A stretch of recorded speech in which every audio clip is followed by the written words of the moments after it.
श्री गणेशाय नमः।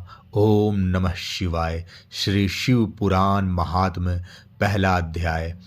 शौनक जी के साधन विषयक प्रश्न करने पर सूत जी का उन्हें शिव पुराण की उत्कृष्ट महिमा सुनाना।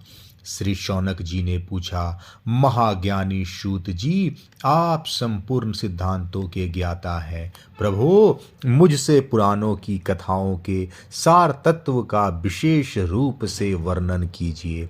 ज्ञान और वैराग्य सहित भक्ति से प्राप्त होने वाले विवेक की वृद्धि कैसे होती है तथा साधु पुरुष किस प्रकार अपने काम क्रोध आदि मानसिक विकारों का निवारण करते हैं। इस घोर कली काल में जीव प्रायः आसुर स्वभाव के हो गए हैं। उस जीव समुदाय को शुद्ध दैवी संपत्ति से युक्त बनाने के लिए सर्वश्रेष्ठ उपाय क्या है? आप इस समय मुझे ऐसा कोई शाश्वत साधन बतलाइए जो कल्याणकारी वस्तुओं में भी सबसे उत्कृष्ट एवं परम मंगलकारी हो तथा पवित्र करने वाले उपायों में भी सर्वोत्तम पवित्र कारक उपाय हो। तात वह साधन ऐसा हो जिसके अनुष्ठान से शीघ्र ही अंतःकरण की विशेष शुद्धि हो जाए तथा उससे निर्मल चित्त वाले पुरुष को सदा के लिए शिव की प्राप्ति हो जाए।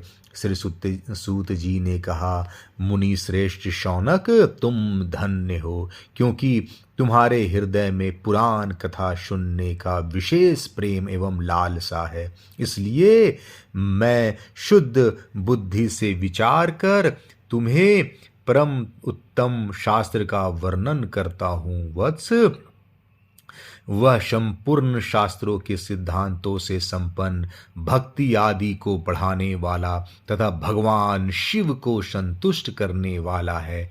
कानों के लिए रसायन अमृत स्वरूप तथा दिव्य है। तुम उसे श्रवण करो। मुने, वह परम उत्तम शास्त्र है शिव पुराण, जिसका पूर्व काल में भगवान शिव ने ही प्रवचन किया था। यह काल रूपी सर्प से प्राप्त होने वाले महान त्रास का विनाश करने वाला उत्तम साधन है। गुरुदेव व्यास ने सनत कुमार मुनि का उपदेश पाकर बड़े आदर से संक्षेप में ही इस पुराण का प्रतिपादन किया है। इस पुराण के प्रणयन का उद्देश्य है कलयुग में उत्पन्न होने वाले मनुष्यों के परम हित का साधन। यह शिव पुराण परम उत्तम शास्त्र है। इसे इस भूतल पर भगवान शिव का वाङ्मय स्वरूप समझना चाहिए और सब प्रकार से इसका सेवन करना चाहिए।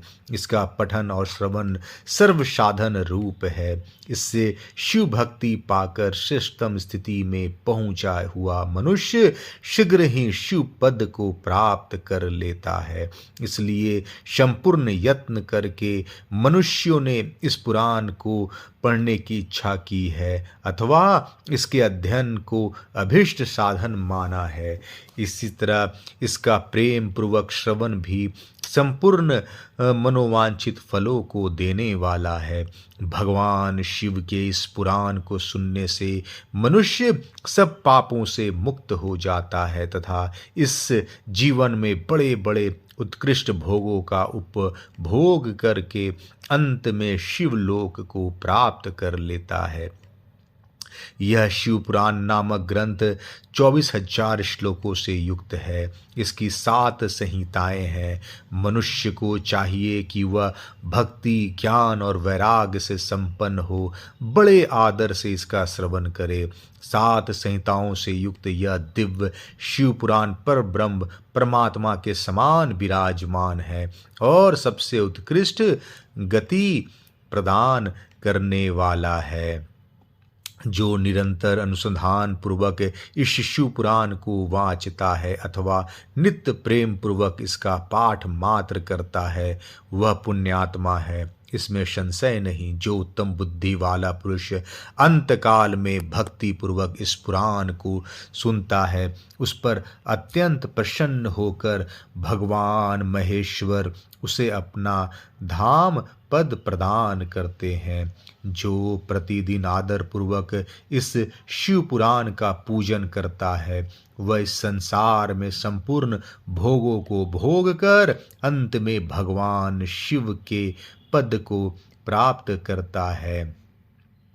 जो प्रतिदिन आलस रहित हो रेशमी वस्त्र आदि के वेष्टन से शिव पुराण का सत्कार करता है, वह सदा सुखी रहता है। वह शिव पुराण या शिव पुराण निर्मल तथा भगवान शिव का सर्वस्व है। जो इहलोक और परलोक में भी सुख चाहता है, उसे आदर के साथ प्रयत्न पूर्वक इसका सेवन करना चाहिए। यह निर्मल एवं उत्तम शिव पुराण धर्म, अर्थ, काम और मोक्ष रूप चारों पुरुषार्थों को देने वाला है। अतः सदा प्रेम पूर्वक इसका श्रवण एवं विशेष पाठ करना चाहिए। प्रथम अध्याय समाप्त। ओम नमः शिवाय।